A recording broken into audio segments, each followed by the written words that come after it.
Hello everyone, I welcome you all on this 10 minutes a day series again. तो आज की session में हम लोग बात करेंगे रेमिटेंस प्रोडक्ट्स के बारे में। तो let's get started with our first MCQ, that is the objective of NEFT system are.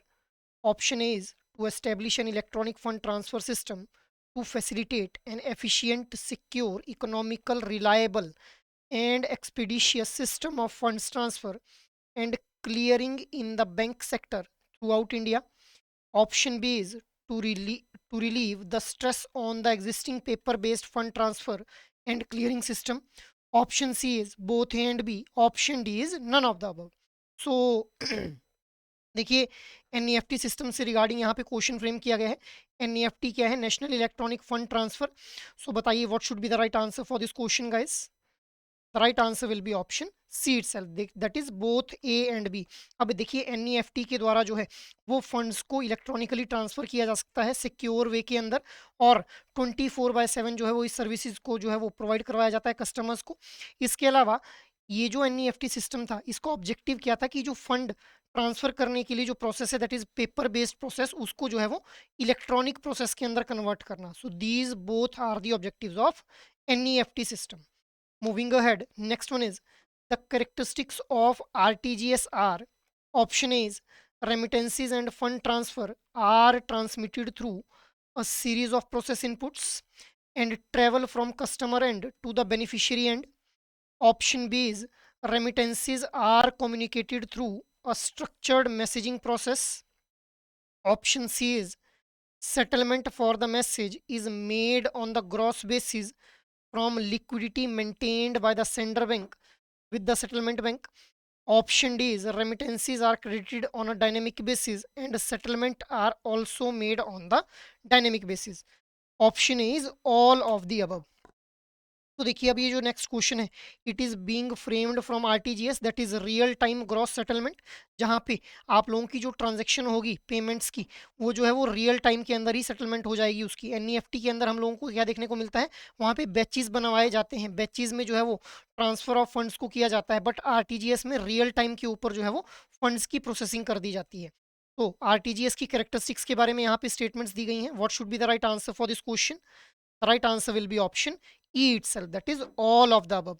अब यहाँ पे जो सभी स्टेटमेंट्स दी गई हैं, ये सभी स्टेटमेंट्स बिल्कुल सही हैं आरटीजीएस के, अगर हम लोग एस्पेक्ट से बात करें, क्योंकि आरटीजीएस के थ्रू रेमिटेंस और फंड ट्रांसफर किए जाते हैं through a series of process input and travel from the customer end to the beneficiary and.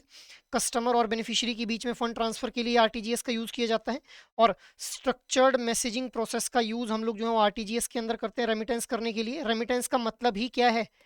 Transfer of funds itself, उसी को हम लोग जो है वो रेमिटेंस बोलते हैं। Settlement for the message is made on the gross basis from liquidity maintained by the centre bank with the settlement bank.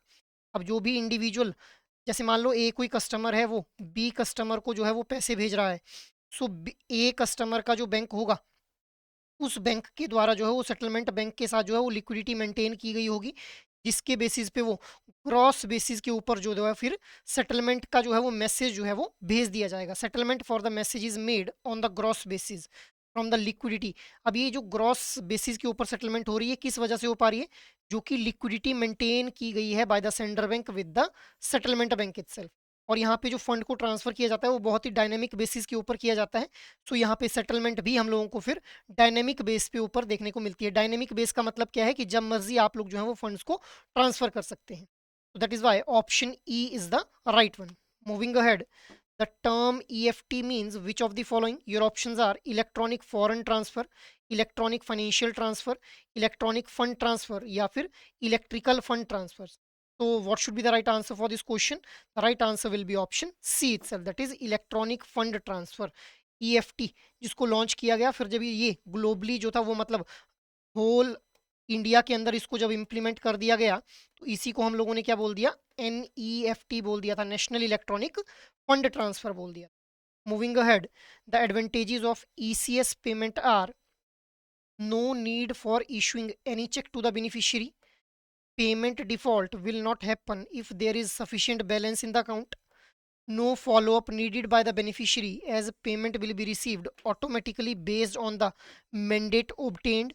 Option D is hassle free for the mandate issuers. as it saves him time of issuing checks for each payment. Option is all of the above. So ECS के regarding जो है वो आप लोगों से question frame किया गया है. What should be the right answer for this question guys? Right answer will be option E itself. देखिए अब ECS का यूज कहाँ पे किया जाता है? जहाँ पे भी हम लोग जो है वो बल्क के अंदर जो है वो पेमेंट्स करते हैं. जैसे आप लोगों ने देखा होगा कि सब्सिडीज वगैरह जो है वो पे की जाती हैं गवर्नमेंट के द्वारा टू द बेनिफिशियरीज. इसके अलावा हम लोगों ने देखा हुआ है कि जो बिल्स वगैरह रहते हैं, जो कि हमारे यूटिलिटी बिल्स रहते हैं, उन यूटिलिटी बिल्स को जब भी पे किया जाता है तो वहाँ पे जो है वो ECS सिस्टम का जो है वो यूज़ किया जाता है. So I hope now it is clear कि why option E is the right one. क्योंकि यहाँ पे देखिए, यहाँ पे किसी भी तरह का चेक इशू करने की जो है वो ज़रूरत नहीं रहती है बेनिफिशियरी को.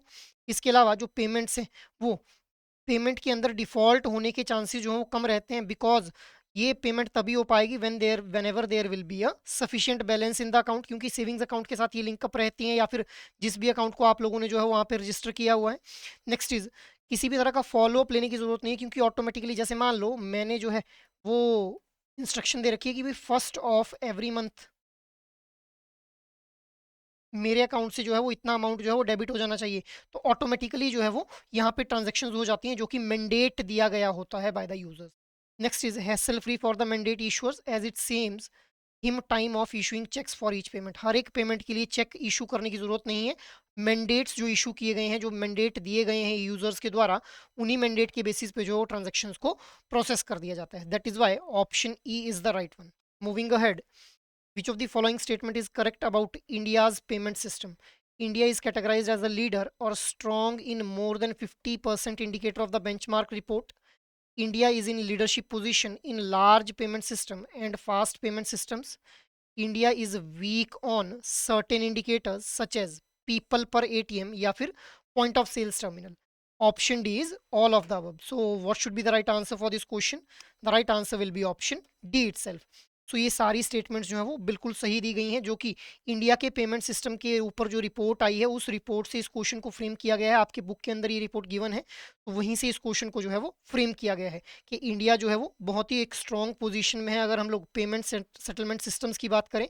और अगर हम लोग ATM या फिर पॉइंट ऑफ सेल्स टर्मिनल की बात करें तो वहाँ पे जो है वो इंडिया जो है वो वीक जो है वो शो हुआ है on some certain indicators. so that is why option D is the right one. so that is all for today's discussion. I hope ये सेशन आप लोगों को अच्छे लग रहे हैं. अगर ये सेशन आप लोगों के लिए बेनिफिशियल है तो इन सेशंस को लाइक शेयर और सब्सक्राइब ज़रूर कर लें.